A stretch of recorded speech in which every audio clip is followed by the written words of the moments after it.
So இவங்களுக்கு 6, 8, 12 அப்படிங்கும்போது அவங்களோட வாழ்க்கையில் மிக முக்கியமான ரோல் ப்ளே பண்ணுறவங்க எது அப்படின்னு பார்க்கும்போது இவங்களுக்கு 6ஆம் இடம் சொல்லக்கூடிய இடம் பார்த்தீங்கன்னா மீனராசி. அதே மாதிரி 8, 6, 8 அப்படிங்கும்போது இவங்களுக்கு ரிஷபம். அதே மாதிரி 12ஆம் இடம் அப்படிங்கும்போது கன்னி. கன்னி. ஸோ இந்த 6, 8, 12ன்றது இந்த 3 ராசிக்காரங்களும் 3 லக்னக்காரங்களும் அவங்களோட குடும்பத்தில் மிக முக்கியமான நபர்களாக இருப்பாங்க. இவங்க தான் சந்தோஷத்தை அள்ளி அள்ளி வணங்குறவங்க யாருன்னா அந்த துலா ராசிக்கு இந்த 3 ராசிக்காரங்க தான். யார் இந்த 3 ராசிக்காரங்க இவங்களோட வாழ்க்கையில் மறக்க முடியாத நபர்களாக இருப்பாங்க. அந்த அளவுக்கு என்னுடைய வாழ்க்கையை அர்ப்பணிக்கிறதே இவங்களுக்காக தான். என்னுடைய வாழ்க்கையில் இவ்வளோ பெரிய நான் கஷ்டத்தை சந்திச்சதுக்கு முதல் காரணமே இவங்க தான்.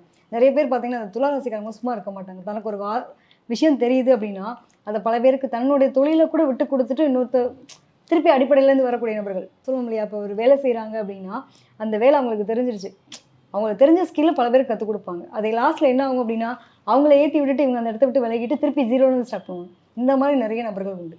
ஏன்னா நம்பி ஏமாறக்கூடிய சூழ்நிலைகள், தன்னுடைய உறவுக்காக தன்னுடைய உறவு எங்கேயும் கெட்டு போயிடக்கூடாதுன்றதுக்காக நம்பி செஞ்சுருவாங்க. அதுக்கப்புறம் அவப்பேரில் சந்திப்பாங்க.